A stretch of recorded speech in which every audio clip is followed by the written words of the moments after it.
Welcome back to Against the Cage. Scott Fontana here with one of the greatest lightweights in mixed martial arts history, Dustin Poirier. So, Dustin, first order of business here, I have to congratulate you. You are going to be a father for the second time. Parker's going to be a big sister to a brother now. Were you and Jolie kind of secretly, or maybe not so secretly, hoping to have one of each? I did want a boy for sure, but we knew whatever was going to happen. We were trying to have another one. She was on me. She's like, "I'm 36. Risks are higher the older we get. It's time. Time is now." I'm like, "Let's go." But two and done. It was going to be two no matter what. So having one of each is awesome. That's great. That's great. And obviously it's good vibes for you here. You've got your final fights coming up here. Traditionally the UFC, they're not the most sentimental organization. We've seen some more of that in recent years, but they're building a whole event around your last dance, right? Your final fight right in your backyard in a location they don't typically go for pay-per-view especially. How does it feel to just be at the center of all this? It feels amazing. I've main evented huge pay-per-views before, but when I brought the idea to them about my last fight being in Louisiana. I haven't fought in Louisiana in over 10 years. That was the last time UFC's been to the state. And I wasn't sure how they were going to take it. I didn't know if they were going to entertain it or shoot me down. And they gave me their word that they were going to do everything they could to make it a possibility. They didn't guarantee me anything. They said they're going to try their best. They got with the state of Louisiana and look, things turned out. I'm just very, very grateful, man.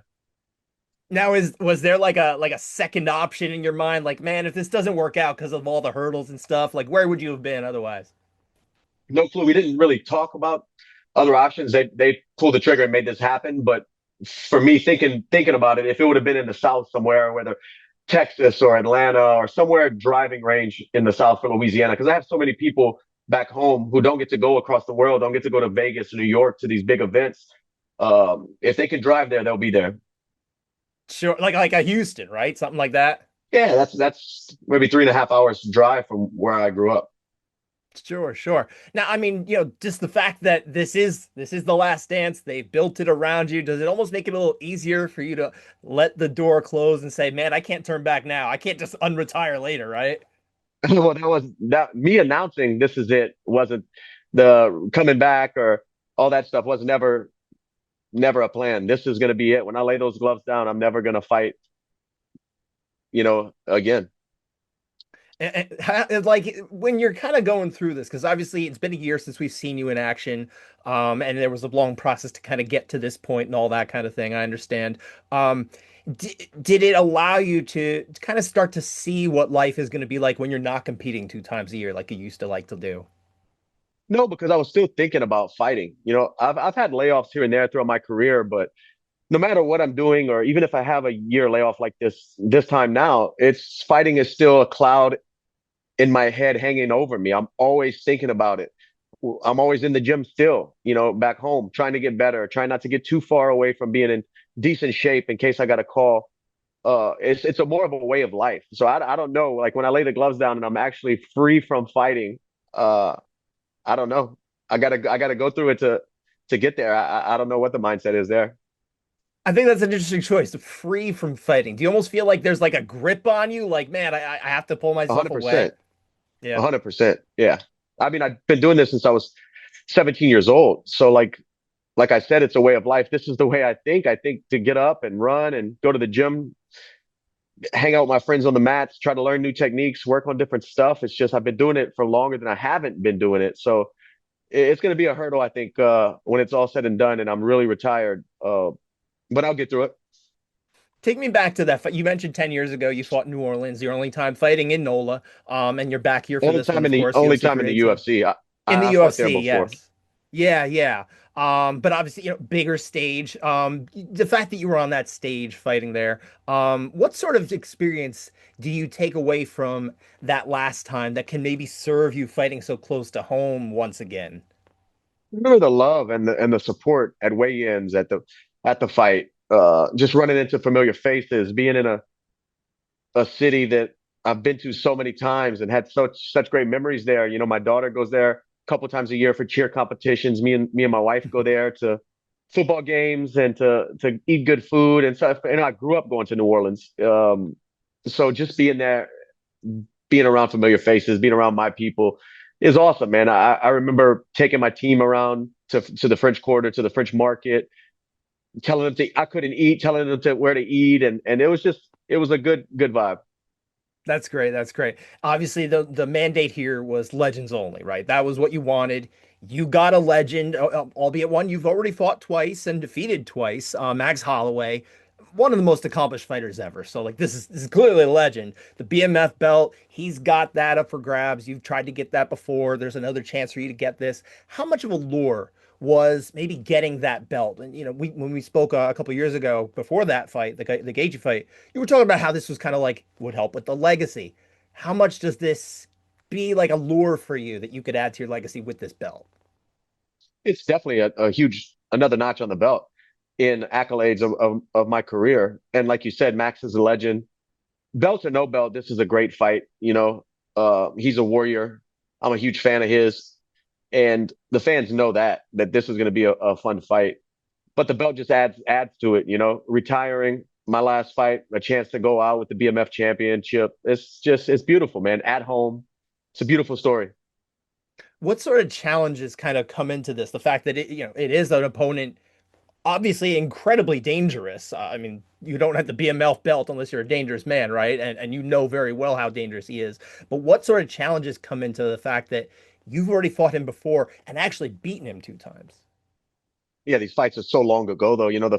This is a trilogy spanning 13 years. My first fight with him was in 2012 or 2011, and the second fight was 7 years ago, I think. So he's gone on to win belts multiple times, and you change as a fighter. You learn new things. You go about training different. You go about recovery different as your career progresses. You just get smarter, and every fight's a different fight. So I'm not even looking at those other two. And even if I would bring those other two up, it would be to say beating Max Holloway one time is tough. Beating him twice is tough. To go 3-0 on a future Hall of Famer, former undisputed world champion, current BMF champion, to go 3-0 on a guy like that is a tough task. So I'm taking this as a completely new fight. Of course. And you've chased, of course, that undisputed status, the lightweight title in particular for more than a decade. Um, what did it take for you just in the process of coming to this point where it is your last fight? What did it take for you to kind of make peace with closing your career without achieving that ultimate goal? I did everything I could to become undisputed champ. I put myself in position multiple times to get my hand raised and win that belt in the UFC, and just fell short. Just got beat by really good guys, made mistakes, and it is what it is. That's life. That's my story. Uh, I wouldn't change anything. I'm proud of the work that I put in. I'm proud of the things I've accomplished and the life that I've made for me and my family. It is what it is. It sounds like you have made peace, obviously, with this idea, right? You're here. You seem very happy about it, and kind of living in the moment as much as you're able, right? But when you see Ilia Topuria come in there, win that lightweight title, especially the way he did it against someone that you fought before, and I'm sure have tremendous respect for as a fighter. What does it do for kind of your hunger to fight like a new opponent like him, who I'm sure you think you can beat? It does nothing, man. I had already made my mind up that I was retiring after this fight in New Orleans. It's just, mythical matchups now. That's interesting. That's interesting. You can already turn that light off. That's fascinating. I think that is. You've competed obviously at the highest level for so long. What do you attribute to kind of your longevity, not just in your fight career, but be able to hang with the top fighters, be among those top fighters for just so long? Being dedicated to the sport, being dedicated to growing as a mixed martial artist and growing as a person, learning how to take care of myself better in fighting throughout the years. You know that and the hunger. The dedication to being the best that I can possibly be before my career ends. That even when I was young, that was always my goal. Is let me find out how good I can get at this. And I've just chased that since the first time I ever picked up a pair of gloves.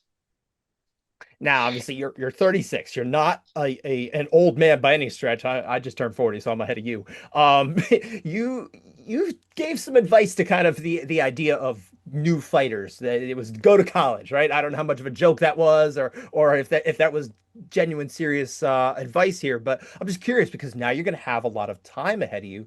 Are you interested in because you've had all this charitable work and all these businesses? Do you want to add, enhancing your education as well, just like you advise some of these fighters? If it would help me open up new avenues or grow businesses and I needed to learn things, for sure I'd be open to it. But as of planning right now, that's not a plan, you know. Got you, But got I'm you. And always the open. last, I'm always open to learning, for sure. sure, sure, sure. And the last question I had for you, this relates obviously to your long-standing relationship with American Top Team and the people there. Fighters would be happy to talk to anybody about just what a piece of the heart of that gym that you are. We've heard it from many fighters before, Kayla Harrison, all these men and women. How much of a fixture do you intend to be with the gang at Coconut Creek going forward? Since, obviously you're not gonna have fight camps. You're gonna stick probably, I imagine, more by Lafayette, right? Yeah, that's where my home is. I live in Louisiana. Um, and if I have long layoffs between fights, I'll come out here for 2 weeks here and there just to get with my coaches and get back on the mats with that level of competition. But I don't know. I'm gonna sell my condo here after this fight, and hopefully, I still get to come down. You know, giving guys southpaw looks and working with up and coming talent. That's something I enjoy doing. So these guys are like not just my coaches and training partners. Some of these guys I've spent over a decade with in crazy situations, stressful situations, and they're like my family. So I'm always going to be connected to the gym. I think I'll be in and out.